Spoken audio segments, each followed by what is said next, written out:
পৃথিবীর মানুষেরা রে, আমার নবী যেদিন আমার হুজরায় ঘুমাইতো, রাত্রে আমার হুজরায় ঘুমাইতো, অর্ধেক রাত ঘুমাইয়া বাকি সময় বসে বসে কাঁদতো।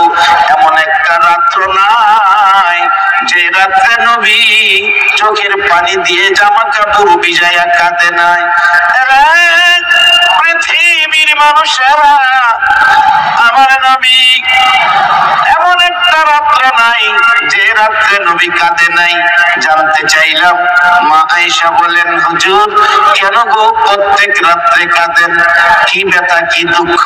হুজুর জীবন একদিন বাবা বলে ডাকেন নাই, জীবন একদিন বাবার কোলে উঠেন নাই, জীবন একটা দিন বাবার আঙ্গুলে ধরে একটা কদম হাতেন নাই। সেই বাবার কথা মনে হয়েছে, নবী কথা কয় না কাঁদে। মার কথা মনে হয়েছে, 6 বছর বয়সে মা হারিয়েছিলেন। মক্কার ছেলেরা মা মা বলে ডাকতো, মা দুইটা হাত বাড়াইয়া টাইনা খুলে নিত, 2 গালে চুমু দিত, বাবা বাবা বলে আদর করত।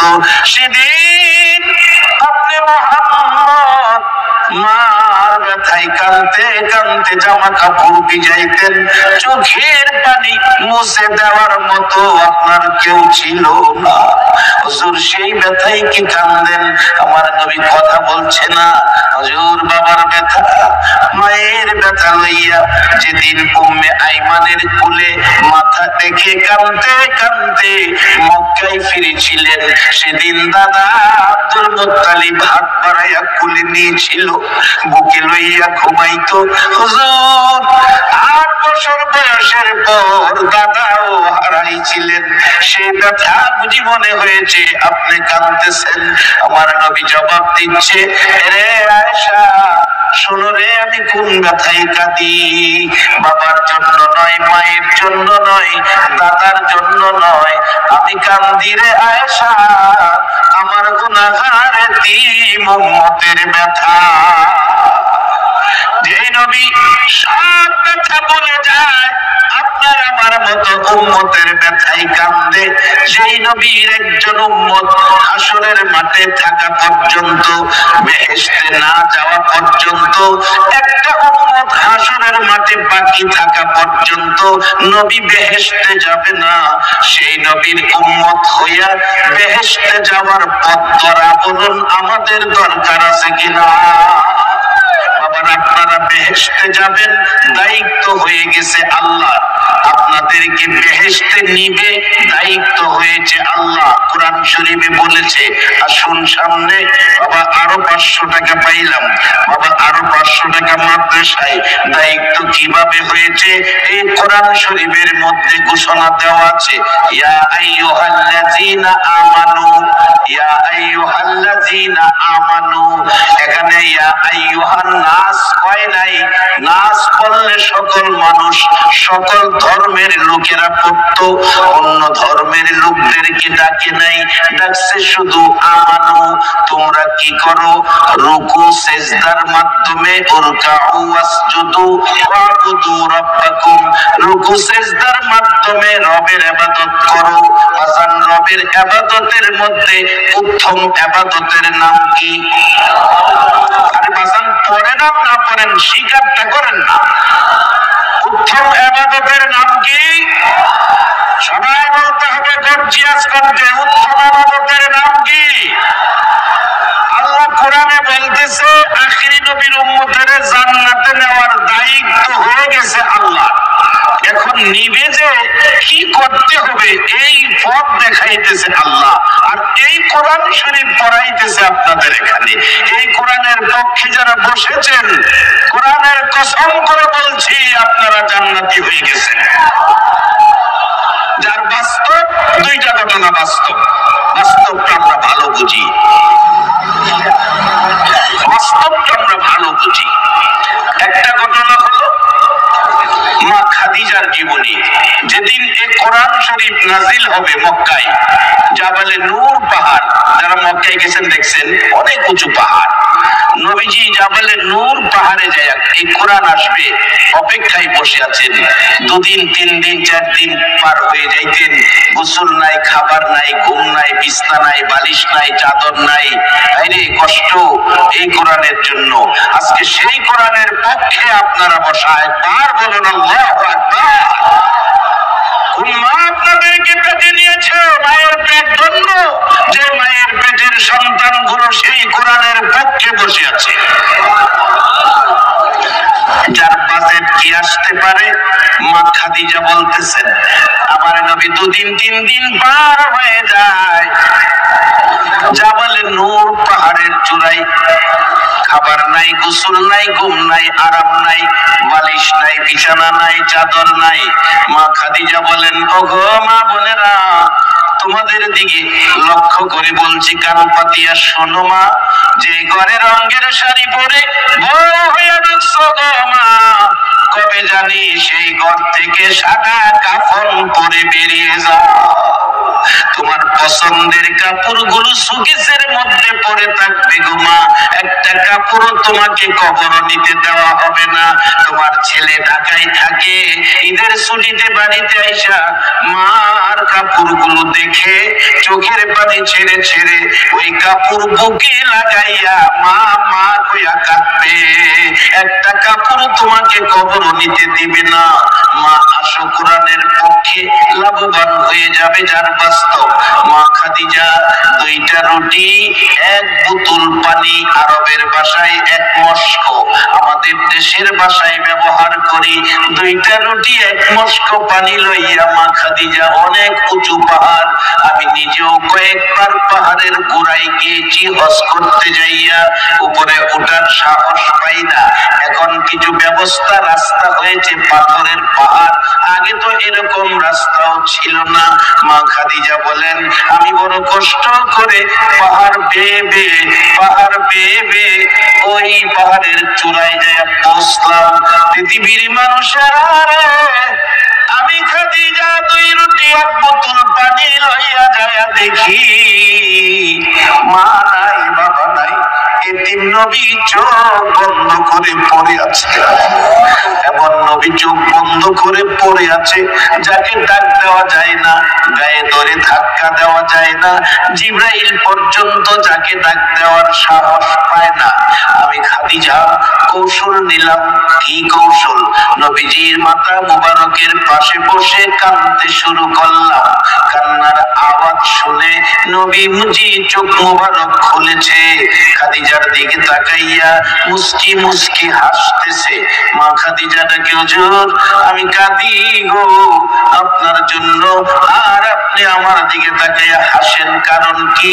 আমার চেহারায় কি কোনো দাগ লেগে গেছে? না রে খাদিজা, হাসেন কেন?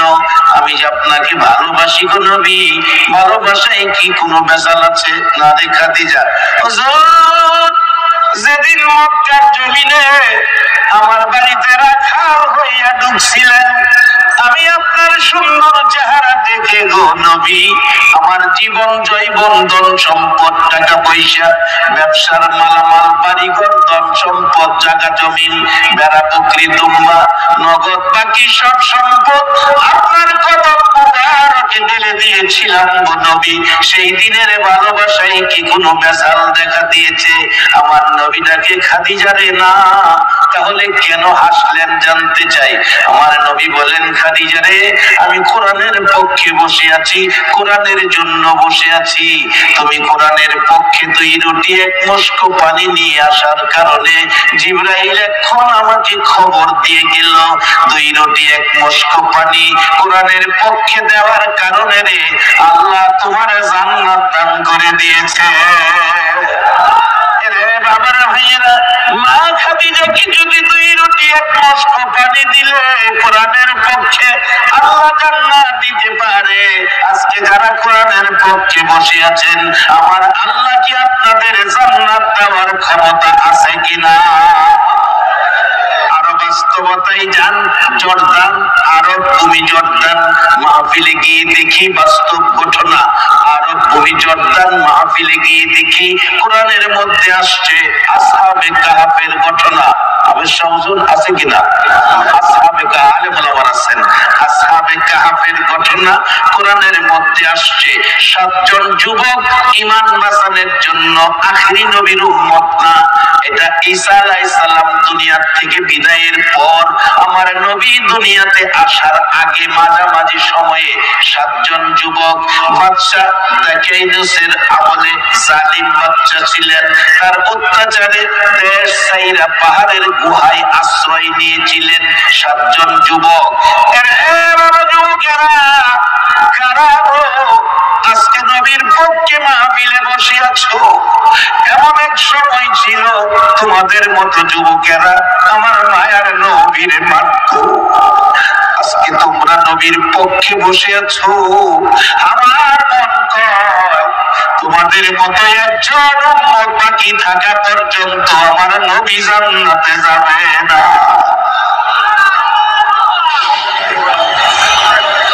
জর্দানে যাইয়া দেখি যে গুহার মধ্যে 7 জন যুবক ঘুমিয়েছিলেন। বাবা বাস্তব কোরআনের মধ্যে আসছে ঘটনা। ওই যুবকদের ভালোবাসায়, যুবকদের মহব্বতে একটা নাপাক প্রাণী কুকুর, নাপাক প্রাণী কুকুর, কোরআনের মধ্যে যার নাম লেখা আছে কিতমির, কোরআনে লেখা আছে যার নাম কিতমির। এই কুকুরটা 7 জন যুবকের সাথে চলে গিয়েছিল। যুবকেরা যখন গুহার ভিতরে ঢুকলো, একজন মানুষ কোন রকম ঢুকতে পারে। মাগরিবের নামাজ পড়লাম ওই এলাকার মসজিদে নামাজ পড়ে জর্দানিকে বললাম এই ঘটনাটা, এই গুহার ভিতরে যাইয়া দেখার আকাঙ্ক্ষা নিয়ে বললাম। বলল খোলা তো যায় না, লোহার গেট দিয়ে বন্ধ করে রাখছে। খুলে দিলেন, দয়া হলো। ভিতরে গেলে দেখাইলো এখানে 2 জন, এখানে 2 জন, 4-5 হাত ভিতরে 3 জন যুবক, ছোট্ট একটা ছিদ্র আছে, ঘুমাইতেছে মোট 7 জন। কুকুরটার কথা জিজ্ঞেস করলে বলে কুকুর মারা গেল, হাড্ডি গুড্ডি গুলো এক জায়গায় দাফন করে রাখলো। আমার আল্লাহ ওই ইমানদার 7 জন যুবক গুহার মধ্যে ঘুমাইতেছেন, কিয়ামত পর্যন্ত ঘুমাবেন। নিম প্লেটের মধ্যে লেখা 309 বছর পরে একবার বাহির হয়েছিল। বাজার লম্বা আলোচনা, 309 বছর পরে একবার বাহির হয়েছিল। আবার যায়া ঘুমাইতেছেন।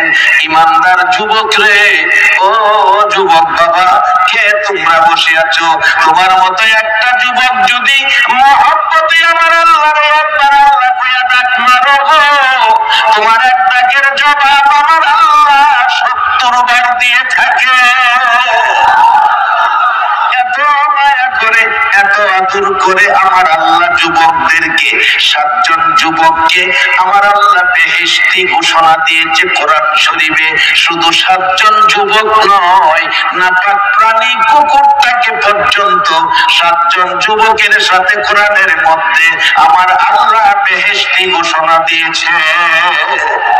ইমানদার যুবকের সাথে গেলে কুকুর যদি বেহেশতি হতে পারে, আখেরি নবীর উম্মত হইয়া আজকে নবীর ঘর মাদ্রাসার পক্ষ থেকে আয়োজিত মাহফিলে কোরআন সুন্নাহর পক্ষে যারা বসে আছো, আমার আল্লাহ কি জান্নাতি বলে ঘোষণা দিতে পারে না? দিয়েছে কিনা, জান্নাতি হয়েছেন কিনা, মোনাজাত পর্যন্ত বসেন, নিজেরাই টের পাবেন। আমার বলতে হবে না, নিজেরাই টের পাবেন। আমি খুব কম সময়ে আমি আপনাদেরকে, যেহেতু দূর থেকে আসছি বড় কষ্ট করে, কারণ অনেকে আমার দেখেন নাই, ওয়াজ শুনে ফেলেছেন ক্যাসেটের মধ্যে, আমার দেখেন নাই, আমিও আপনাদেরকে দেখি নাই, শুধু একটু দেখার জন্য হাজী জহির সাহেবের মহব্বতে আমার এই সময়টা দিতে হয়েছে। এখন পুরো সিজন লং জার্নি করে পরের দিন মাহফিলটা আমার কষ্ট হয়। আমার 2 ঘন্টার রাস্তা, মাহফিল শেষে বাড়িতে যেয়ে রেস্ট করি, এই মাহফিলগুলি রাখি। যাই হোক, রিজিক যেখানে থাকে যাইতেই হবে, এটা বাজেট আল্লাহ। আপনাদের সাথে দেখা হবে, এটাও বাজেট আল্লাহ। সকলে একবার বলুন আল্লাহু আকবার। আরো গর্জিয়াস কণ্ঠে বলুন আল্লাহু আকবার। মা খাদিজা বলেন, পৃথিবীর মানুষেরা আমার নবী বলছে আমার নবী বলছে, খাদিজারে জিবরাইল এখন খবর দিল কোরআনের পক্ষে 2টা রুটি 1 বোতল পানি নিয়ে আসার কারণে আল্লাহ তোমার জান্নাত দান করে দিয়েছে। শুধু জান্নাত নয় রে খাদিজা, আমি আসলাম এজন্য আমার আল্লাহ তোমার সালাম জানাইছে। বাবা, এই আল্লাহ এখনো সেই কোরআনের পক্ষে থাকলে জান্নাত দেওয়ার ক্ষমতা আছে কিনা? সালাম আপনাদেরকে দেওয়ার রাস্তা আছে কিনা? বাবা, এই কোরআনের মধ্যে সালাম দেওয়া আছে। কিয়ামত পর্যন্ত এই নবীর উম্মত হইবেন, ভালো কাজে আসবেন আর আল্লাহর সালাম পাইবেন। তানাজ্জালুল মালাইকাতু ওয়ার-রূহু ফিহা বিইজনি রাব্বিহিম মিন কুল্লি আমরিন সালাম।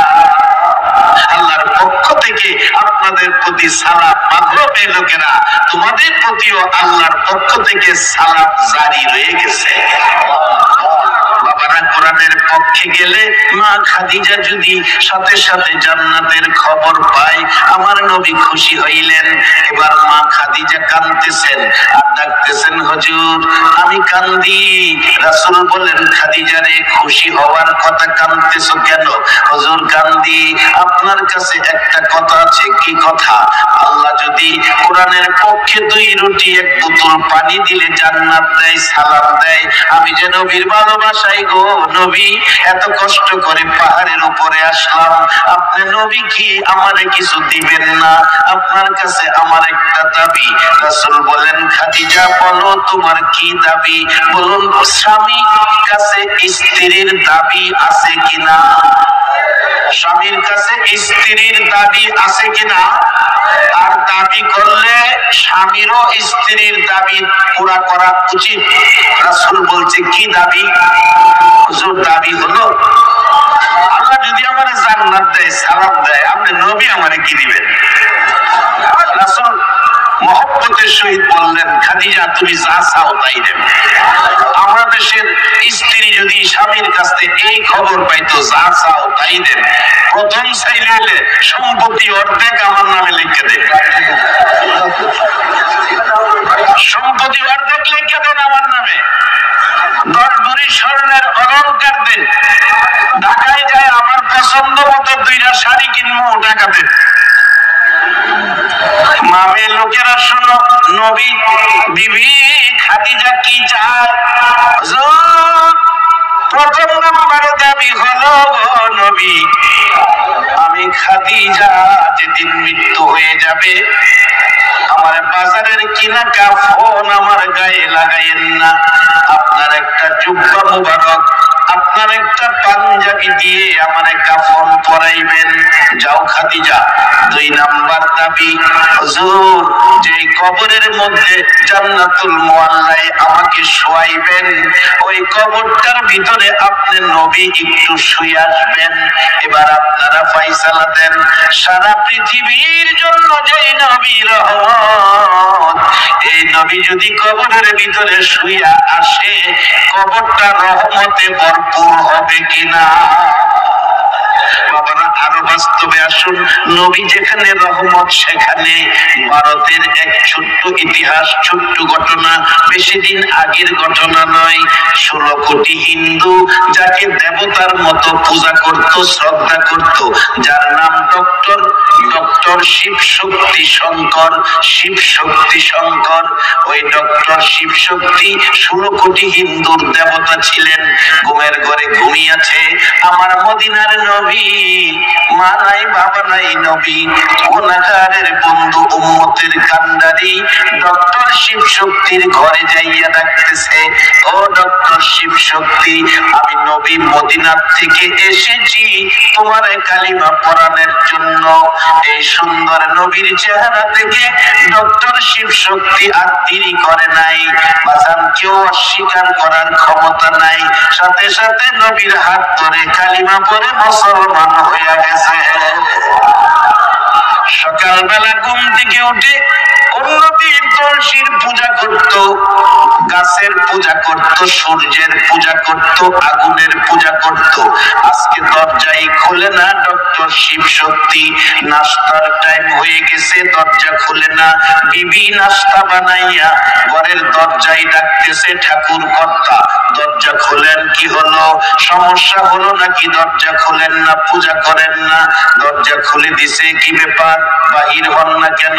বিবি কেমনে বাহির হব, আমার ঘরের দিকে তাকাইয়া দেখ। বিবি বলেন, ঘরের দিকে তাকাইয়া দেখি ঘরটা রহমত বরকতে ঝিলমিল করতেছে। ডাকতেছে, বিবি স্বামী গো, সত্য করে কও তোমার ঘরে আজকে কোন মহান অতিথি আসছিল? ডক্টর শিব শক্তি বলছে, ও বিবি, আমার ঘরে আজকে মদিনার নবী আসছিল। রে বাবারা, ভাইরা, জানি না গো, আজকে যারা নবীর ঘরের পক্ষ থেকে আয়োজিত মাহফিলে এসেছেন, কোন দিন জানি আপনাদের ঘরে আমার মদিনার নবী আইসা। ডক্টর শিব শক্তি বলেন, বিবি বিবি গো, মদিনার নবী আমার ঘরে এসে আমারে কালিমা পড়াইয়া গেছে গো বিবি। বিবি বলেন, তাহলে তো আপনার ভাগ্য ভালো হয়ে গেছে। ঠিক আছে, অনুমতি দেন, ঘরে আসি, নাস্তা তো খাইতে হবে। মুসলমান হন আর যাই হন, ঘরে ঢুকছে, নাস্তা সামনে দিলে ডক্টর শিব শক্তি ডাকতেছে, বিবি গো, আমি মুসলমান, তুমি তো মুসলমান হও নাই, কাজী আমি আর তোমার হাতের নাস্তা খাবো না। মাত্র মুসলমান হইছে, বিবি মুসলমান না বলে নাস্তা খাইতে রাজি না। আর আমরা কবের মুসলমান, হিসাব কিতাব নাই, যা ভাই অনেক হয়। এজন্য তো বিশ্ববাজারে মুসলমান মার খায়, মার খাওয়ার পালা যেখানে এটাই মুসলমান। আমি আপনাদের কাছে জানতে চাই, যারা মুসলমানদেরকে বিশ্বজুড়ে মারতেছে, তারা ভাবতেছে মুসলমানদের কেউ নাই। মুসলমানদের কি কেউ নাই? মুসলমানদের গার্জিয়ান নাই? বলুন তো দেখি, ইমানি শক্তিতে বলবেন মুসলমানদের গার্জিয়ান কে? আরো জোরে বলুন, কে?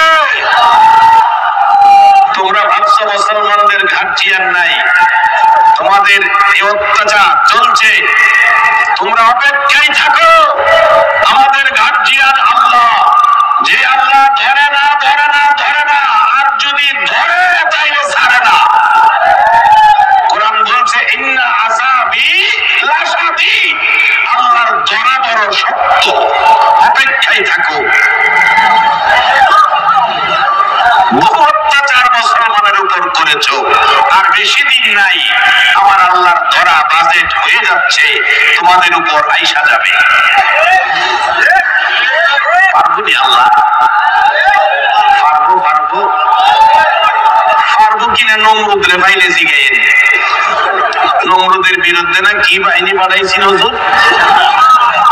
মশা মশা মশা মশা দিয়া নমরুদ বাহিনীর সাইজ করে দিয়েছে। এই মশা কি আল্লাহর গোডাউনে আছে না? আমার ওখানে আবার নতুন মশা আবিষ্কার হয়েছে, এটা জানি কি মশা কয়, একটাই কামড় দিলে বলে 1 মাস হসপিটাল টাউন লাগে।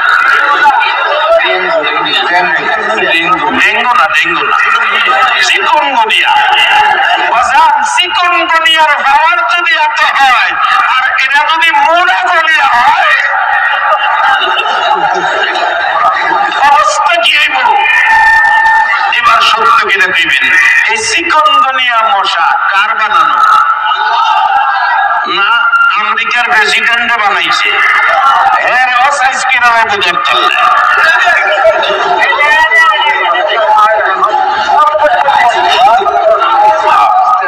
বৈশা দাঙ্গা সুযোগ পাইলে এটা বেচারা বইতো, সুযোগ না পাইলে কি আরেকজনের কাঁধে বইতেন? এটা যাইতেছে ইনশাল্লাহ সুযোগ।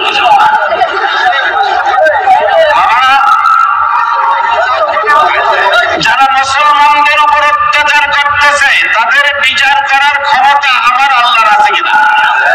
তাহলে বদরের যুদ্ধের ইতিহাস হলো, বদর প্রান্তরে নবীর পক্ষের সৈন্য 313, 2টা বাচ্চা। আবু জেহেলের 1000-এর বেশি, ভালো অবস্থানে, অত্যাধুনিক হাতিয়ার। বাচ্চা দুইটা জিগায়, আব্দুর রহমান বিন আউফ বলেন আমার পাশে দাঁড়ানো ছিলেন ছোট ছোট দুইটা বাচ্চা, মাছ আর মুয়াবিস। নবীজি এমন ছোট দুইটা খেজুরের ডাল দিছে হাতে ভাইঙ্গা, নবীর দেওয়া খেজুরের ডাল লইয়া আব্দুর রহমান বিন আউফ বলেন দুইটা বাচ্চা দৌড়াইয়া আবু জাহেলের কাছে গিয়া ছোট করে বলছি আবু জাহেলকে আক্রমণ করতেছে। আবু জাহেল গড়াগড়ি করতেছে আর বলতেছে আমার জীবন শেষ করে ফালাইতেছে। আবু জাহেলের ছেলে আকরামা আয়েশা কয় আব্বা কোন কি খেজুরের ডাল বাচ্চা মানুষ একটু আঘাত করে আপনি কোন মাইরা ফালাইতেছে? কয় তুই একটা মাইর খাইয়া দেখ। আকরামা ভাবলেন ঠিকই বাবার কষ্ট, চকচকে তরবারি সাদা চকচক করছে। আব্দুর রহমান বিন আউফ বলেন আমি দেখি তরবারিটা উঠাইলেন, বাচ্চাটা ছোট বাচ্চাটার ডাইন গর্দানের উপর আঘাত করলো, ঠাস করে হাড্ডি কাইটা গোশত কাইটা হাতটা নিচে নেমে গেল। বাবারা আর আধা ঘন্টা সময় গেলে কি কষ্ট হবে আপনাদের? দোয়া না করে কেউ যাবেন না। এই ভাগ্য এত মানুষের জমায়েত ইচ্ছা করলেই করা যায় না। একজন মানুষ যদি এখানে আল্লাহর পছন্দের থাকে, একে উসিলা করে সকলের দোয়া কবুল হবে। দোয়া যে কবুল হয়েছে নিজেরাই টের পাবেন, আমার বলতে হবে না। বলতেছিলাম ডক্টর শিব শক্তি ডাকতেছে বিবি তোমার হাতের নাস্তা আমি খাইতাম না, কারণ আমি মুসলমান। মুসলমান কারে কয়? আর মানে মুসলমানের হিসাব কিতাব নাই, যা পাই তাই খাই। বিবি কয় স্বামী এতদিনের মহব্বত কিছুক্ষণে ভেঙে দিবা, আমিও তোমারে নাস্তা না খাওয়াইয়া ছাড়তাম না। রুটির মধ্যে তরকারি লাগাইয়া মুখের মধ্যে দাগ খাইতেছে। ইসলাম বলছে স্ত্রী স্বামীর মুখে খাবার তুলে দিবে, এটা ইসলাম। খালি স্ত্রী দিব আপনি খাইবেন এরকম না, মাঝে মাঝে স্বামীও স্ত্রীর মুখে খাবার তুলে দিবেন। আচ্ছা এই ব্যবহার যদি চলে স্বামী স্ত্রী মহব্বত বাড়বো না কমবো? কারণ ইসলামটা একটা শান্তির ধর্ম, পারিপার্শ্বিকতার ধর্ম, মহব্বতের ধর্ম। এর মধ্যে তিক্ততা বলতে কোনো শব্দ নাই। ইসলাম শব্দের অর্থই হলো শান্তি। খুব চাপাচাপি করলেন, খাইলেন না। ডক্টর শিব শক্তির বিবি বলছে স্বামী ভয় পাবেন না, খান।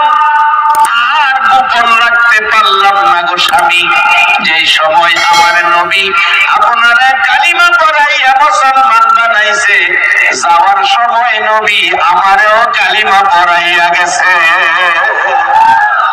ডক্টর শিব শক্তি দুইটা হাত বাড়াইছে, বিবি গো আয় আমার বুকে আয়, তোর কপাল ভালো আমারও কপাল ভালো, মাত্র কালিমা পড়লো তাদের কপাল ভালো হয়ে গেল।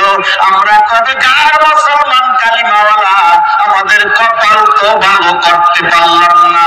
বাজান আসেন কিভাবে কপাল ভালো করব, আসুন সামনে। এই কোরআনের পক্ষটাই কপাল ভালোর জন্য যথেষ্ট। আইসা গেছি মূল আলোচনায়। এবার খাওয়াইলেন, খুশি, দুইজন খুশি। বিয়ের উপযুক্ত একজন মেয়ে ছিল ডক্টর শিব শক্তির। উনি মুসলমান হওয়ার পর ওনার নাম রেখেছে ডক্টর ইসলামুল হক। উনি বাংলাদেশেও আইসা বেড়াইয়া গেছেন মুসলমান হওয়ার পর। তার মেয়েটা দৌড়ায় আসছে, মা তুমি খুশি? বাবাও খুশি। ঘটনাটা কি গলায় ধরে জানতে চাইলে বাবা জবাব দিল, মারে আমি তো মুসলমান হয়ে গেছি নবীজির হাত ধরে।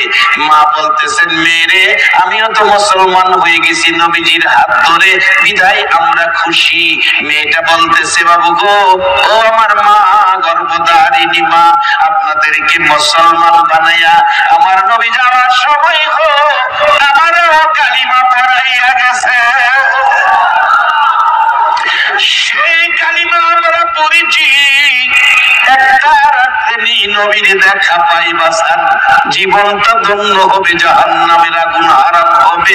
কারণ আমরা এই দেশের বাসিন্দা কেউ না, আমাদের মতো বহু মানুষ কবরে যাইয়া দেখেন কবরস্থানে পচে গলে মাটির সাথে মিশে গেছে। কবর গর্ত হইয়া গেছে। বলতেছিলাম সেই রহমতের নবী যেই ঘরে, ঘরটা কি হলো, কি খেলা, ডক্টর শিব শক্তি বলল। এবার আমার নবী ডাকতেছেন, খাদিজা রে, তুমি যেই কবরে যাইবা আমি আগে কবরে শুয়ে আসবো, ঠিক আছে? তোমার সেই কথাও রাখলাম। হুজুর আরেকটা কথা, কি? কবরে শুয়ায়া কবর ছাড়ো, সবাই চলে যাবে, মুনকির নকির কবরে আসবে। হুজুর কি প্রশ্ন জানি করে, আমি জবাব কেমনে দিব, ভয় লাগে। অনুরোধ করি আপনি আমার কবরের পাশে বসে থাকবেন, সবাই চলে গেলেও আপনি কবরের পাশে থাইকা মুনকির নকিরের সওয়ালের জবাব আপনি দিয়ে যাবেন। এই তিন কথা রাখলেন। খাদিজা বিদায়ের পর ঘটনা তাই হলো, কবরের পাশে নবীজি বসে আছে। হজ করতে যারা গেছেন, যে কবরের পাশে নবী বসেছিল, এটা মক্কায় জান্নাতুল মুআল্লার মধ্যে কবরখানি। হজ করতে যাইয়া ঘুরতে ঘুরতে মা খাদিজার কবর তালাশ করতেছিলাম, যে কবরের পাশে আমার নবী বৈশা ছিল। একজন বাংলাদেশি কাজ করে, জিজ্ঞেস করলাম মা খাদিজার কবরটা কোনটা? দেখাইলো নিচে দিয়া যান, উপর দিয়া রাস্তা, নিচে দিয়া যান, বুক পরিমাণ বাউন্ডারি করা মা খাদিজার কবর। পাশে দাঁড়াইলাম, দেখলাম যে কবরের পাশে আল্লাহর হাবিব বসেছিল। পাশে দাঁড়াইয়া সূরা ইয়াসিন তেলাওয়াত করে হাত বাড়াইলাম, ও নবীর উম্মতেরা, তোমাদের কপাল ভালো গো, আখিরি নবী পাইয়া। দাঁড়াইয়া দোয়ায় হাত বাড়ানোর পর দেখি কবর থেকে যেন মদিনার নবীর গন্ধ আসতেছে।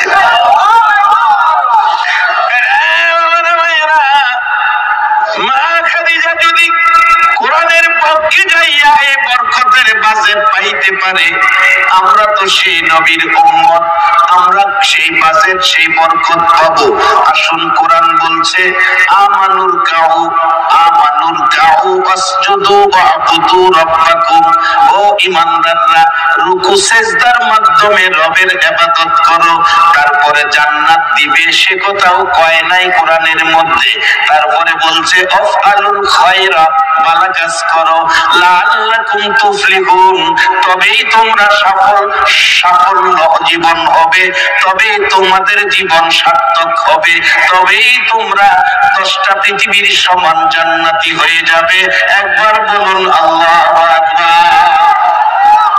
বাবারা, ভালো কাজ করতে হবে, অন্যায় কাজ ছেড়ে দিয়ে ভালো কাজে আসেন, জান্নাত পাবেন। আসুন কোন কাজে জান্নাত সহজে পাওয়া যায়, বাস্তবতায় গেলাম। বাবারা, হযরত ইমাম গাজ্জালী সাহেব রাহমাতুল্লাহ আলাইহির জীবনীর মধ্যে আসছে, আমার নবী ঘুমের ঘরে এসে স্বপ্ন যুগে ইমাম গাজ্জালী সাহেবকে ডাকতেছে নবীজি নিজে, ও ইমাম গাজ্জালী, তোমার মহল্লায় একটা লোক মারা গেছে, লোকটার নাম আব্দুর রহমান, তুমি তাকে কাফন দাফন কইরো, আমি রাসূল বলে গেলাম লোকটা জান্নাতি। আমি জানতে চাই ইমানদার মুসলমানের কাছে, নবী যাকে জান্নাতি কয়, বলুন আমার আল্লাহ কোনদিন তারে জাহান্নামী কইব কিনা?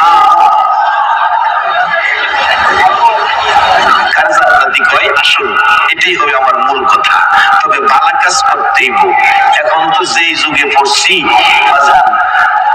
ভালো কাজ করবো কই? হেফজখানায় যখন পড়ি, উস্তাদ পাঠাইছে দুধ আনবার লেগা, গিয়া দেখি এক ভদ্রলোক দুধ বাজার দাঁড়ায় রয়েছে, দুধের টিন বালতি পইরা রয়েছে, মানুষ নাই। জিজ্ঞেলাম, এই ভদ্রলোক কি দুধ বিক্রি করে? প্যান্ট শার্ট পরনো, টাই লাগানো। দোকানদার কয়, হুজুর না, উনি অফিসার, দুধ এনি ভেজাল আছে দেখতে আইছে, এই জন্য দুধ ফালাইয়া শব্দ উঠছে। আরেকদিন দেখি ভদ্রলোক লুঙ্গি পরনো, শার্ট পরনো, সিভিলে আইছে, দুধের জগ হাতে। আইসা বলছে, একজনও করতে পারবো না, দুধ ঠিক আছে কিনা আমি দেখবো। সবাই দাঁড়ায় রয়েছে, দুধ দেখতেছে, একটা টিন ভর্তি দুধ, এর মধ্যে কি একটা মেশিন দিল, ধরা পড়ে গেল পানি। বলতেছে, মিয়া দুধে পানি দিলেন, দুধে পানি দিলেন, কেমন মুসলমান আপনি? অবশেষে 2-3 ধমক দিয়ে তার বিচার করলো কি, দুধের টিন টিন দুইজনে ধরে তার মাথায় দেন, দুধের টিন ওই দুধলার মাথায় ঢালতেছে। আমি কাছে দাঁড়াইয়া কই, লোকটার ভাগ্য কত ভালো রে, দুধ দিয়া গোসল করতেছে। ওই ভদ্রলোক কয়, হুজুর ভাগ্য ভালো না, আমার পুঁজি শেষ। পুঁজি শেষ মানে দুধ দিয়া গোসল করেন মিয়া, জীবনে কাউরে দুধটা গোসল করতে দিই নাই, আপনি কোন পুঁজি শেষ? কি সমস্যা? হুজুর 1800 তখন কেজি লিটার ছিল না, 1800 দুধ মাত্র 2 সের পানি দিছিলাম। মুসলমান, কোরআন বলছে ভালো কাজ করো, এরপরে নামাজ রাখো, তাইলে নামাজে কামে লাগতো। নামাজও ধরো, দুধের মধ্যে পানিও নাই। হাজী সাহেব হজ করে আইছে, 9 বার হজ করছে, হাজী সাহেব না কইলে মনটা বেজার। বেচারা ছোট ভাই বোনের সম্পত্তি সব নিজের নামে লিখে লইছে। এই চরিত্র মুসলমানদের মধ্যে আছে কিনা? আল্লাহর কোরআনে বলছে নামাজ রোজা করেও এই চরিত্র লইয়া জান্নাতে যাওন যেত না। নামাজের পর আফআলুল খায়রা, ভালো কাজ করতে হবে। বাজান ভালো কাজ করবেন, ভাই বোনের হক ঠিক মতো দিবেন, নামাজ পড়বেন, মানুষকে ঠকায়েন না, দুধে পানি দিয়েন না, পুঁজি শেষ হইব। আমাদের ভৈরব এলাকার ঘটনা বলছি, আরেকটা কঠিন জিনিস বাবা, এটার থেকে সাবধান থাকবেন, এটার থেকে সাবধান থাকবেন। গত বছরের ঘটনা, ছেলে ছেলের বউ দুইজনে মিলে বাউন্ডারি করাল বাড়ি, দুইজনে মিলে বাউন্ডারি করাল বাড়ি, দুইজনে মিলে কোন কথাই জানি রাগ হইয়া গর্ভধারিণী মারে কাইটা 3 টুকরা করছে। মারে কাইটা 3 টুকরা করছে। এ জাতীয় রূপ চরিত্র যাদের, এবার ফয়সালা আপনারাই দিতে পারবেন, এরকম ব্যক্তির সুপারিশ কি আমার নবী করবে? মারে কাইটা 3 টুকরা করছে। বড় অংশটা গোসলখানা বাথরুমের ভিতরে দিয়ে তালা বাইরে রাখছে, ছোট একটা অংশ 2 ঘরের ফাঁকে ফালাই রাখছে। গতবারের ঘটনা পত্রিকা পাইছে। নারী ভুঁড়ি যেটা দুর্গন্ধ হবে তাড়াতাড়ি, এটারে মাটির নিচে গাইরা। ছোট ছেলেটা ঢাকাই থাকতো, ছেলেটা মার এই অবস্থা, কলিজার মধ্যে যেন ধাক্কা লাগলো। বাজার আমেরিকা লন্ডন যদি ছেলে বিপদে পড়ে, বাংলাদেশে থাইকা কম্পিউটার নয় মোবাইলও করলো না, এরপরও ছেলের বিপদের খবরটা আইসা গেছে যার কাছে, বলুন তো সেই ব্যক্তিটাকে, আওয়াজ করে বলুন কে? মা যেমন ছেলের খবর জানে গো, সুসন্তান যদি কেউ হয় মা বাবার খবর সে জানে। ছেলেটার কলিজায় ধাক্কা লাগলো, নিশ্চয় বাড়িতে কোনো ঘটনা ঘটছে। বিকাল বেলা বাড়িতে গেছে, যাইয়া বলছে আমার মা কই, মারে দেখবো। ভাই ভাই বউ দুইজন মিলে বলছে তোমার মা মনে হয় তোমার বোনের বাড়িতে গেছে, বোনের বাড়িতে যাও, বোনের বাড়িতে যাও। বোনের বাড়িতে গেছে, গোসল করে খানা খাইয়া মারে নিয়ে আসবো। গোসলখানা দরজার কাছে গিয়ে দেখে গোসলখানা বাথরুম তালা মারা। জিজ্ঞেস করলেন তালা মারা কেন? বলছে এটাতে গোসল করা যাবে না, পুকুর আছে পাশে, পুকুরে গোসল করো, এটা সমস্যা আছে। ওই যুবকটা গাল বেয়ে বেয়ে চোখের পানি সারে আর কান্দে, না পুকুরে যাব না, তালা খুইলা দাও গো। কেন জানি এই বাথরুমের দরজায় আসার পর আমার কলিজায় আগুন লাইগা গেছে, কেন জানি আমার কলিজায় আগুন জ্বলতেছে, দরজাটা খুলে দাও। চাবি দাও, চাবি নাই, চাবি হারিয়ে গেছে। চাবি হারিয়ে গেলে ওই যুবকটা হাতুড়ি আনতে গেছে, তালা ভাঙবে। হাতুড়ি নিয়ে আসতে গেলে ভাই ভাই বউ পালিয়ে গেছে। হাতুড়ি দিয়ে তালা ভাঙ্গা দরজা খুইলা দেখে গো যে মা সন্তান কোথাও গেলে। মার মনে শান্তি নাই। দরজাটা খুলে রাত্র 12টায় রাস্তায় দাঁড়াইয়া থাকতো। সে গর্ভধারিণী মার দেহের বেশিরভাগ বড় অংশটা বাথরুমের ভিতরে। একটা চিৎকার মারছে, আশপাশিরা দৌড়ায় আসছে, আত্মীয় স্বজনেরা আসছে। আইসা এই অবস্থা দেখলে থানায় খবর দিলে পুলিশ আসছে। 3 টুকরা উদ্ধার করে থানায় নিয়ে গেল। বড় ভাইটাকে ধরে ফেললো। বউটা পালিয়ে গেছে। 2 দিন পর বউ ইচ্ছা করে ধরা দিল। 2 হাতে রশি লাগাইয়া জেলখানায় নিয়ে বন্দি করলো। দুনিয়ার পুলিশের রশি হাতে লাগছে, বলুন মায়ের উপর যারা এই অত্যাচার করেছে জাহান্নামের রশিও তার হাতে লাগবে কিনা? নামাজ রোজা যতই করো, এই আচরণ যদি করো, তাহলে তোমার নামাজ রোজা দিয়ে জান্নাতে যাওয়া তোমার সম্ভব হবে না। কি করতে হবে? সেই জন্য কোরআন সুন্নাহর মধ্যে সেই রাস্তা রয়ে গেছে। রাসূল বলেছেন, তালাবুল ইলমি ফারিদাতুন আলা কুল্লি মুসলিমিন ওয়া মুসলিমা। মেয়ে এবং পুরুষ এই পরিমাণ জ্ঞান অর্জন করতে হবে, এই জিনিসগুলি সুষ্ঠুভাবে বুঝে শুনে যেন ব্যবহার করতে পারে। একটু জ্ঞান অর্জন করা ফরজ। এই জন্য একটা মাদ্রাসা দরকার, নবীর ঘর দরকার। সেখানে মাদ্রাসা হয়েছে। আমি বলবো মাদ্রাসা শুধু মাদ্রাসাই নয়, যেখানে কোরআন শিক্ষা দেওয়া হয়, এটা জাবালে নূর হয়ে গেছে। আর এই কোরআনের পক্ষে যারা, তারা জান্নাতি মেহমান হয়ে গেছে। যার বাস্তব ইমাম গাজ্জালী সাহেব রহমাতুল্লাহর জীবনী। আমি শেষ দিকে যাচ্ছি। ইমাম গাজ্জালী সাহেব বলেন, আমি সকালবেলা গেলাম, রাসূল বলেছে লোকটা বেহেশতি। আপনারা দোয়া না করে কেউ যাবেন না। আমি অল্প সময়ের মধ্যেই দোয়া করব। আমি দোয়া প্রস্তুতি নিচ্ছি। বেহেশতে কে যাবেন, কোরআন সুন্নাহর দৃষ্টিতে বেহেশতি কে হবেন, এই পথটা শুধু দেখাইতেছি। ইমাম গাজ্জালী সাহেব সকালবেলা গিয়ে দেখলেন আব্দুর রহমান মারা গেলেন, দাফন করবেন, লোকজন আসছে। গাজ্জালী সাহেব বললেন, আমিও সেই অনুষ্ঠানে আছি। লোকেরা কয়, হুজুর এই লোকটা তো একজন সাধারণ মানুষ ছিলেন, আপনার মতো একজন এত বড় আলেম আসলেন। হুজুর, জি, এত বড় আলেম আসলেন, আমরা তো কেউ খবর দেই নাই। রাসূল বলেন, তোমরা খবর দাও নাই, মদিনার নবী আমাকে খবর দিয়েছে। এবার জানতে চাই লোকটা কি আমল করেছে। তারা বলেন, হুজুর লোকটা তো একজন শ্রমিক ছিল, কাঠ মিস্ত্রি ছিল, তার তো বড় কোনো আমলের খবর আমরা জানি না। তাহলে তার স্ত্রীর সাথে কথা বলি। পর্দা করে দিলেন। ভিতরে স্ত্রী, বাহিরে ইমাম গাজ্জালী। ডাকতেছেন, মাগো তোমার স্বামী জীবনে কি আমল করলো? রাসূল এসে বেহেশতের খবর দিল। মহিলা কাঁদতেছে আর বলতেছে, হুজুর আমার স্বামী 2টা আমল করতে দেখেছি। একটা আমল হলো হুজুর, একটা আমল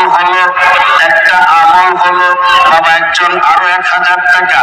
একটা আমল হলো আমার স্বামী কাঠ মিস্ত্রি, 2টা কাঠ জোড়া দেওয়ার জন্য পরিবেশ করে জোড়ার মাঝখানে লোহা তার কাটা মারার জন্য হাতুড়ি উপরের দিকে উঠায়।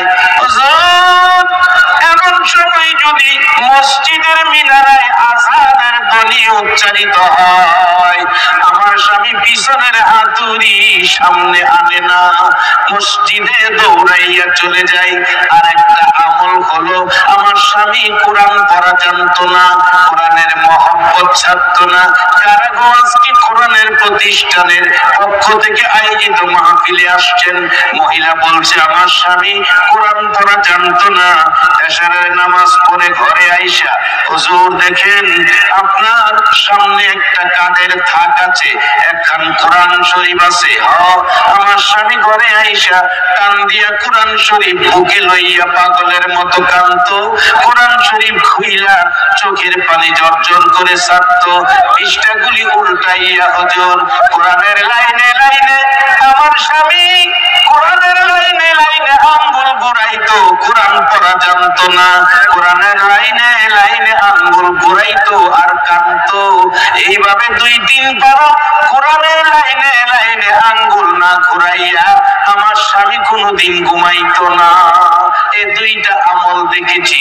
ইমাম গাজ্জালী সাহেব বলেন, পৃথিবীর মানুষের রে আমি টান দিয়া কোরআন শরীফ নামাইয়া কোরআন শরীফ খুইলা দেখি ওই কাঠমিস্ত্রি কোরআন পড়া জানে না, কোরআনের পাগল, কোরআনের লাইনে আঙ্গুল ঘুরাইতো, চোখের পানি পড়তো।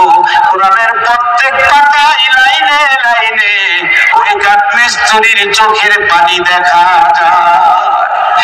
ইমাম গাজ্জালী সাহেব ডাকেন, এই পৃথিবীর মানুষেরা, এই কোরআনের লাইনে আঙ্গুল ঘুরাইয়া আযান দিলে মসজিদে যাইয়া এমন এক জান্নাতি হলো যার খবর মদিনার নবী এসে দিয়ে গেল। বাবারা, এই 2টা আমল আজকের মাহফিল থেকে আপনাদের কাছে রেখে গেলাম।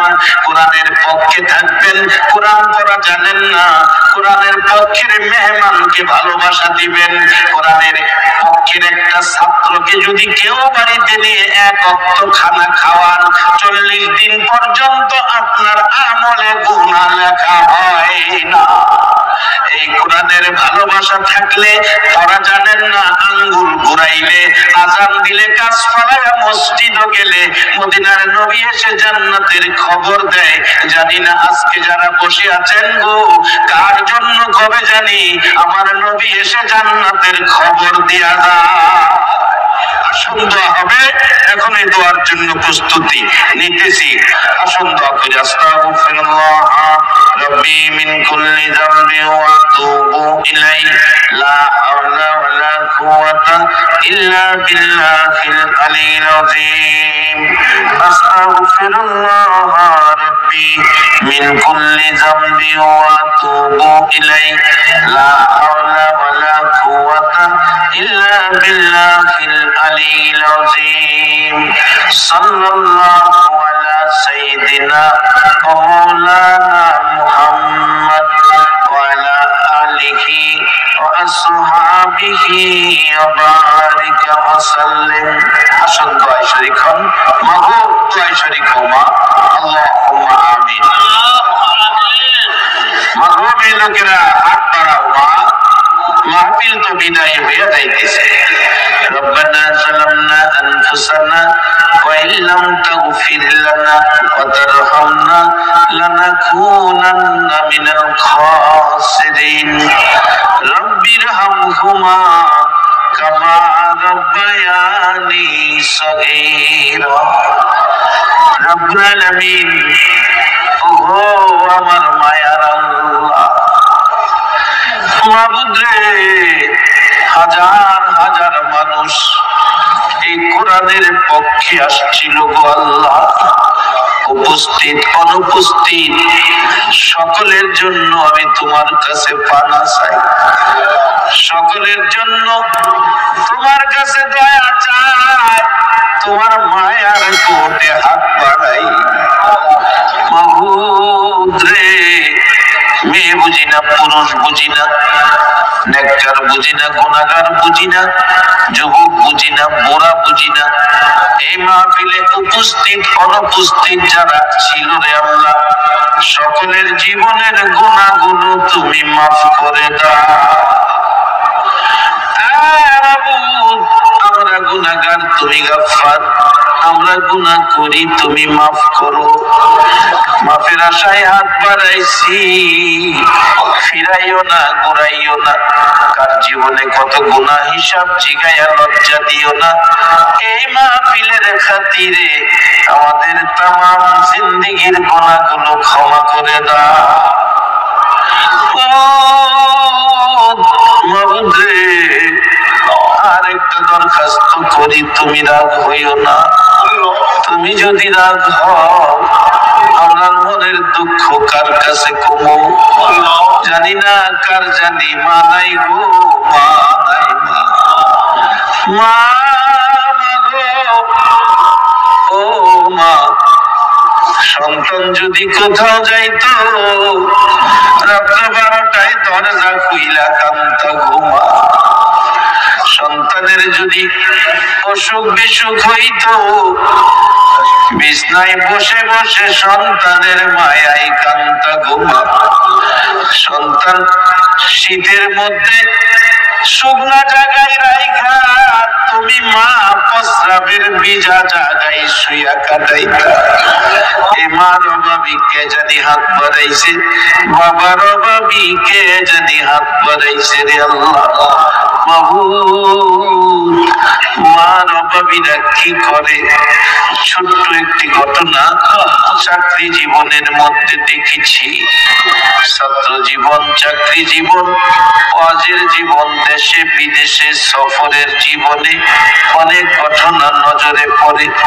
মালয়েশিয়া মাহফিলে গেলে মাহফিল শেষে মোনাজাতে হাত বাড়াইলে কত যুবকেরা পিছনে দাঁড়ায় কান্দে আর ডাকে, হুজুর বাবা আধা কানি জমি বিক্রি করে বিদেশ পাঠাইছে, খবর পাইছি গো বাবা বলে মারা গেছে। দুইটা মাসের বেতন বাবারে দিয়া খাওয়াইতে পারলাম না, বাবা মারা গেছে। কত ছেলেরা ডাকে, হুজুর দোয়া কইরেন, বিদেশ পয়রা রইছি টাকার জন্য, মা মারা গেছে, জানা যায় যাইতে পারলাম না। হ্যাঁ বাবু, চাকরি জীবনের মধ্যে একটা ঘটনা বাস্তবে নজরে পড়ছে। একটা ছেলে 4 বছর বয়স, মা আবার বাচ্চা হবে, ডেলিভারি হবে। ছেলেটা মার কাছাকাছি থাকে, মা কান্দে প্রসব ব্যথার যন্ত্রণায়। ছেলেটা মার কাছে দৌড়ায় যায়, চোখের পানি মুইসা দেয় আর ডাকে, মা তোমার কি হলো গো মা? 4 বছর বয়সের বাচ্চা তো বোঝে না। নানা কোলে লইয়া ঘরের বাহিরে চলে গেছে।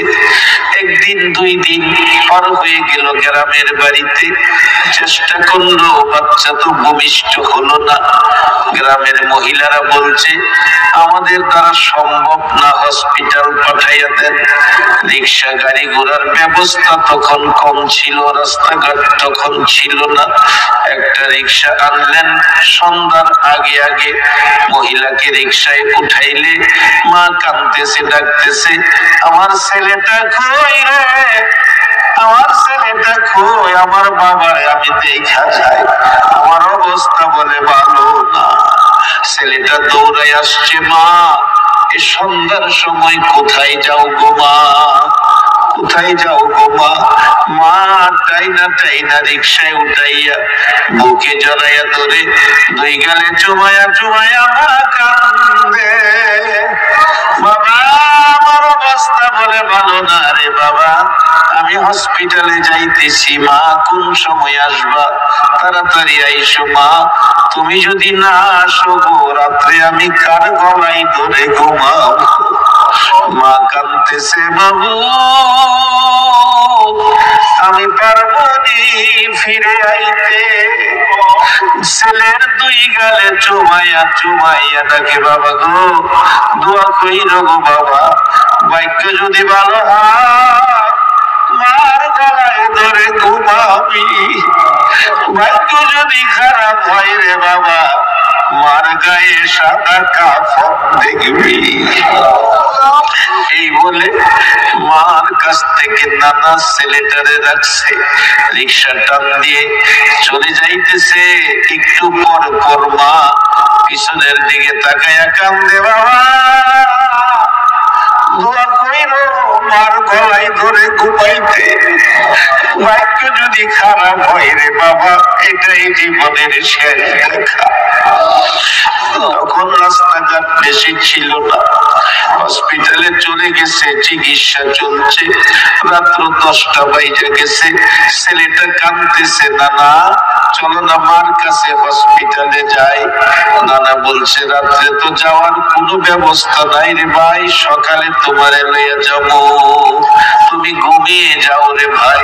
ছেলেটা কান্দে, নানা গো কেমনে ঘুমাবো, কেন জানি আমার কলিজায় আগুন লাগছে গো বাবা। একটু পরে একটা যুবক বাড়ির গেটে এসে ডাকতেছে, চাচা বাড়িতে আছেন নি? হসপিটালের খবর জানেননি না? সকালে যাব। চাচা যায়েন না, খবর ভালো না গো, আপনার মেয়ে ডেলিভারিতে মারা গেছে। ছেলেটা একটা চিৎকার মারছে, বাবু আমি কার গলায় ধরে ঘুমাবো? রমজান মাসের শেষ দিকে ছিল ঘটনা, লাশটা রাত্রেই বাড়িতে নিয়ে আসছে। ছেলেটা ভয় পাবে বলে দেখায় নাই, না ফোন করে ফেলছে।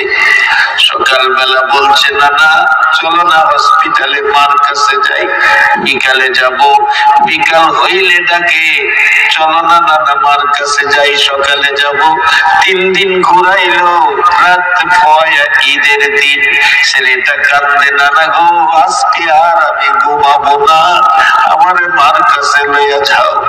নানা নাতিরে লইয়া তার বাবার কাছে গেছে। বাবারে তোমার ছেলে তুমি রাখো, আমি আর পারি না। বাবার গলায় ধরে কান্দে, বাবা চলো না গো, আমার মা কই? কালকে ঈদের দিন কে আমার গোসল করাবে গো বাবা? কে আমার পানি দিয়ে শরীর মুছে দিবে গো বাবা? জামা কাপড় কে পরাবে? কে আমার সেবাই খাওয়াবে? আমি তো তারপরে তোমার আঙ্গুলে ধরে ধরে ঈদগায় যাব গো বাবা। বাবা কান্দে, বাবু এখন আমি কেমনে নিভাইব? সকালবেলা ডাকতেছে, আসো আমি গোসল করাই। না মা গোসল করাবে, চলো হসপিটালে যাই। বাবা সইতে পারে না ছেলের কান্না, আঙ্গুলে ধরে ধরে যাইতেছে। ঈদগার সামনে কবরস্থান, কবরস্থানে যাইয়া নতুন কবরের পাশে দাঁড় করাইয়া ডাকতেছে, বাবা এটাই তোমার মার হসপিটাল, এই কবরের ভিতরে তোমার মা ঘুমাইয়া রয়েছে। ছেলের বাবা ডাকতেছে, বাচ্চার মা 3 রাত তোমার ছেলে মা মা কইয়া কাঁদতেছে। আজকে ঈদের দিন তোমার হাতে গোসল করানোর জন্য ডাকতেছে, তুমি একটু উইঠা আসো না, তোমার নিষ্পাপ বাচ্চাটারে গোসল দিয়া যাও না। বাচ্চাটা কাঁদতে কাঁদতে কবরের উপরে পড়ে গেছে। বাবা তাই না উঠাইতে চাইলে বাচ্চাটা কাঁদতে, বাবা উঠাইও না, আমি মার গলায় ধরে ঘুমাবো। এই মা হারা বেটা লইয়া কে জানি হাত বাড়াইছে, কার গাল বেয়ে বেয়ে চোখের পানি পড়তেছে। বাবা হারা হইয়া কে জানি হাত বাড়াইছে, বাবার ব্যথায় গাল বেয়ে বেয়ে চোখের পানি পড়ছে। বাবুদ্রে আমার মা বাবা সহ মা বাবা যার কবরে, এই চোখের পানি গুলো দেখে তোমার কি মায়া লাগে না রে আল্লাহ? তোমার কি দয়া লাগে না? এই মাহফিলের বরকতে কোরআন সুন্নাহর খাতিরে আল্লাহ গো ওই সকল কবর গুলো জান্নাতের বাগান বানাইয়া দাও। তাদের জন্য তোমার জান্নাত ভিক্ষা চাই রে আল্লাহ। কতজন মা বাবার জন্য দোয়া চাই, এই মাদ্রাসায় টাকা পয়সা দান করেছে। আল্লাহ গো মা বাবা যাদের কবরে আছে, অনেকের মা আছে বাবা নাই, বাবা আছে মা নাই, যারা কবরে আছে সকলের কবর জান্নাতের টুকরা বানাইয়া দাও। যারা দুনিয়াতে আছে হায়াত বাড়াইয়া দাও। মা বাবা কেমন জিনিস বোঝার তৌফিক ছেলে মেয়েদেরকে দান করে দাও। আল্লাহ আমাদের মধ্যে যারা নামাজি নামাজ কবুল করে নাও, যারা নামাজ পড়ে না নামাজের বুঝ দান করে দাও। আল্লাহ গো যারা ব্যবসা করে ব্যবসায় বরকত দাও, যারা ব্যবসা করে প্রত্যেকের ব্যবসায় বরকত দাও। আল্লাহ আমার ভাই সিদ্দিক সাহেব সহ সবাইকে তুমি আপদ বিপদ আগুন পানি শয়তানের শয়তানি দুশ্মনের দুশ্মনী হইতে বাঁচাইয়া রহমত বরকত শান্তি দ্বারা ভরপুর করে দাও। আজকের মাহফিলের সকল মেহমান উপস্থিত অনুপস্থিত অনেকে চলে গেছে, কাউরে আমি এই মোনাজাত থেকে বাহিরে রাখতে চাই না। সকলকে তুমি নেক হায়াত বাড়াইয়া দাও। আল্লাহ আমার মা বোনগুলোরে রাবিয়া বস্তির মতো বানাইয়া দাও। আল্লাহ সাদা দাড়িওয়ালা মুরব্বিগণকে আবু বকর সিদ্দিকের মতো নবীর আশিক বানিয়ে দাও। এলাকার যুবক ভাইদেরকে ইমাম হাসান হুসাইনের মতো সত্যবাদী বানাইয়া দাও। ঢাকার থেকে যে মেহমানেরা আসছে, আমার ভাই হাজী জহির সাহেব সহ আমার মহব্বতী সকলকে তুমি নেক হায়াত বাড়াইয়া দাও। আল্লাহ পরীক্ষার্থী দোয়া চাইছেন, আল্লাহ গো সকল পরীক্ষার্থীদেরকে কামিয়াবি দান করে দাও। যে বাবা 1000 টাকা দিয়ে দোয়ার দরখাস্ত করেছে, আল্লাহ রেজাল্ট যেদিন দেবে খুশি মনে বাড়িতে ফিরাইও, মা বাবার কলিজা ঠান্ডা রাইখো রে আল্লাহ। যারা ব্যবসা করে ব্যবসায় বরকত দাও, চাকরি করে পদোন্নতি দান করে দাও, গৃহস্থী করে করবে জমির ফসলে বরকত দাও। আল্লাহ বিদেশ থাকে অনেকের ছেলেরা ভাইয়েরা যে যেই দেশে থাকে সহি সালামতে রাখো, বিদেশ যাবে মনের আশা পুরা করে দাও। আল্লাহ খাস করে এই এলাকার উপর তোমার রহমত বর্ষিত করে দাও। নবীর ঘর মাদ্রাসার জন্য যারা টাকা পয়সা দান করেছে রে আল্লাহ, নবীর কোনো অপরাধ ছিল না, শুধু আমাদেরকে ইসলাম বুঝাইয়া জান্নাতি বানাবেন, জাহান্নাম থেকে বাঁচাবেন, এই ছিল নবীর 63 বছর জিন্দেগীর কার্যকলাপ। নাকি নবী আপনাদের কক্সবাজারে একটা পাঁচতলা বিল্ডিং করছে? এমন কোথাও কোনো প্রমাণ বিশ্ব জুড়ে আছে? একটাই নবীর দায়িত্ব ছিল আমাদেরকে জাহান্নাম থেকে বাঁচাইয়া জান্নাতি বানানো। বাবারা ভাইরা, সেই নবী কত ব্যথায় ব্যতীত। আম্মা জান আয়েশা সিদ্দিকা বলেন, পৃথিবীর মানুষেরা রে সারাদিন আমার নবী আল্লাহর পরিচয় মানুষের করাইতে যাইয়া খিদায় ক্ষুধার্ত হইয়া গভীর রাতে আমার ঘরে এসে ডাকতেছে, আয়েশা খাবারের কিছু থাকলে দাও, খাবারের কিছু থাকলে দাও। একদিন দুপুর বেলা ডাক দিলেন, আয়েশা খাবারের কিছু আছে? জি হুজুর আছে। প্লেট সামনে দিলেন, একটা খেজুর নবীজির সামনে দিলেন। নবীজি ভাবলেন একটা খেজুর আয়েশা যখন দিল, আর বুঝি করে খেজুর না, একটাই তো আছে, থাকলে তো বেশি দিত। আমার নবী কত ইনসাফ, ইনসাফ করনেওয়ালা নবী, ইনসাফ মানুষের কাছে পৌঁছে দেওয়ার নবী। একটা খেজুর একা যদি খেয়ে ফেলি, আয়েশা তো না খায়া থাকবে। স্বামী স্ত্রীর মধ্যে কত সুন্দর ভ্রাতৃত্ব, ভালোবাসা, প্রেম, মহব্বত নবী শিখাইয়া গেছেন। একটা খেজুরকে 2 টুকরা করে অর্ধেক খেজুর নবী খাইলেন, অর্ধেক মা আয়েশার জন্য রেখে পানি পান করে নবী চলে গেলেন। কেমন মহব্বত স্ত্রী আমার নবীর করে আয়েশা সিদ্দিকা ভাবতেছেন, নবী অর্ধেক খেলো, অর্ধেক আমার জন্য রাখলো। আমি যদি খেয়ে ফেলি, রাত্রে যদি ক্ষুধার্ত হইয়া নবী আমার হুজরায় আসে, যদি খাবার চায়, নবী কষ্ট করে এসে না খাইয়া থাকবে, আমি খাবো, এটা হয় না। মা আয়েশা সিদ্দিকা না খাইয়া নবীর ভালোবাসায় খেজুর ভেঙে করে রেখে দিলেন। ভাগ্যক্রমে রাত্রে নবীজি আয়েশা সিদ্দিকার ঘরে দরজা খুলে দিলেন। খাবারের কিছু আছে? জি হুজুর আছে। প্লেট সামনে অর্ধেক খেজুর দিলেন। আমার নবীজি গাল বেয়ে চোখের পানি ছাড়ে, আয়েশা অর্ধেক খেজুর তোমার জন্য রেখে গিয়েছিলাম রে আয়েশা, সে অর্ধেক খেজুর আবারও আমার কাছে দিয়েছো, ঘরে কি আর খাবার নাই রে আয়েশা?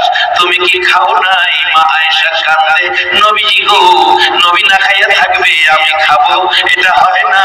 নবীজি আপনি মানুষকে আল্লাহকে পরিচয় করাইয়া দিতে যাইয়া কত কষ্ট করেন গো নবী, না খাইয়া ঘুমাবেন, আমি সেটা দিতে পারি না।